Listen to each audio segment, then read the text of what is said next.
আসসালামু আলাইকুম everyone, welcome my blog rabbit agro. So বরাবরের মতো আমি এমডি আসাদ হাজির হয়েছি নতুন একটি আপডেট ব্লগ নিয়ে। আমাদের অনেক কিন্তু কোয়েলে বাচ্চা হয়েছে এবারও আমাদের ঘরোয়া পদ্ধতি ইনকিউবেটরে। দেখা যাইতেছে সব বাচ্চাগুলা কিন্তু একদমই সুস্থ সবল। গতকালকে রাত্রে বেলা এগুলা উঠছে। বাচ্চাগুলা কিন্তু এবার সবচাইতে শক্তিশালী বা সুস্থ সবল বাচ্চা হয়েছে। এদের গ্রোথগুলাও কিন্তু মাশাআল্লাহ অনেক ভালো। দেখা যাইতেছে প্রায় বাচ্চাগুলাই কিন্তু একই সাইজের। আর আম্মুরে মানা করছিলাম যে এখানে তুমি কোনো প্রকার খাবার দিও না, সে কিন্তু খাবার দিয়ে রাখছে।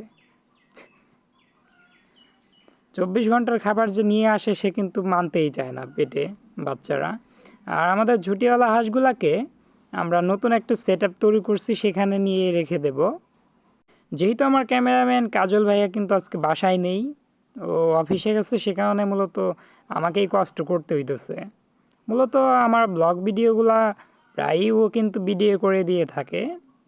আর আমিও মূলত ও যখন বাসায় থাকে তখনই কেবল চেষ্টা করি ভিডিও বা ব্লগ করার।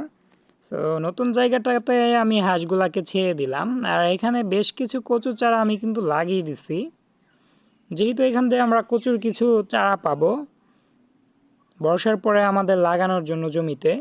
আর উপরে কিন্তু আমি নেট দিয়ে দিছি, মানে হইতেছে যেগুলা দিয়ে মাচা তৈরি করে সেগুলা দিয়ে দিছি। আর আমরা কিন্তু আমাদের এখানে একটা মরিচ গাছ আছে, দেখা যাইতেছে মরিচ অনেক ধরছে। এই গাছের নিচে কিন্তু ওরা একটু রেস্ট নিতে পারবে এবং এখানে কিন্তু ওরা গোসল যেন করতে পারে, সে কারণে আমি প্লাস্টিকের একটা বলে পানি দিচ্ছি। আর উপরে কিন্তু দেখা যাইতেছে আমি কিন্তু চাল কুমড়ার কিছু শাখা দিয়ে দিছি, যেন উপরে ছড়িয়ে গেলে ওরা কিন্তু রোদ থেকে একটু ভালো থাকতে পারে বা ছায়ায় থাকতে পারে। আর এখান থেকে যে কচুর চারাগুলা হবে সেগুলো আমরা আমাদের জমিতে রোপণ করতে পারবো। আর এগুলা যখন একটু বড় হবে কচু গাছগুলা, তখন কিন্তু আর সুন্দর হবে, ন্যাচারাল একটা পরিবেশ হবে।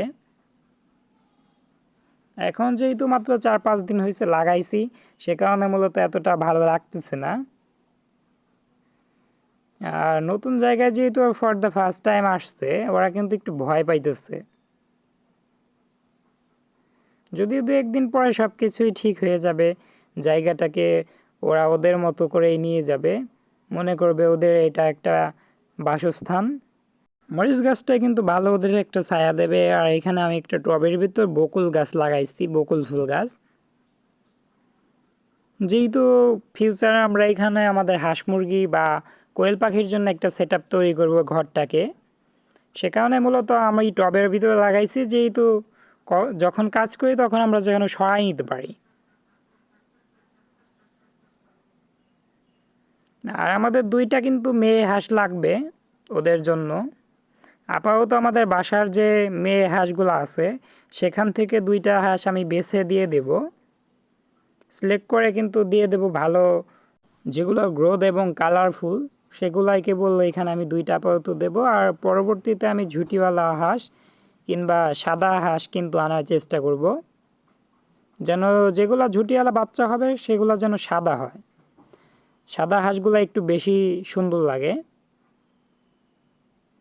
আর উপরে যেহেতু মোটামুটি গাছপালা আছে, একটু ছায়াই থাকবে ওরা এখানে।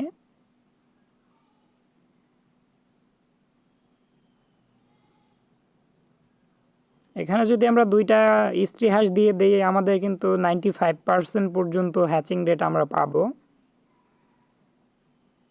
100 পিস ডিম বসালে কিন্তু আমরা 95% পর্যন্ত বা 95 পিস পর্যন্ত কিন্তু বাচ্চা পাবো খুবই সহজেই। আর সেখান থেকে যদি 30% মানে 30% যদি আমরা ঝুঁটিওয়ালা হাঁস পাই, ইটস ওকে। 30 পিস যদি ঝুঁটিওয়ালা বাচ্চা পাই 100 পিস বা 95 পিসের ভিতর, সেটাই কিন্তু আমাদের জন্য যথেষ্ট।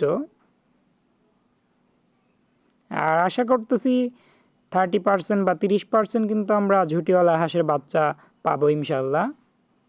আর এদিকে বড় ধরনের একটা সমস্যা আমাদের হয়ে গেছে, সেটা হচ্ছে 29তম দিন পর্যন্ত সব কিছু ঠিকঠাক থাকলেও এখন কিন্তু সব কিছু আর ঠিকঠাক নেই।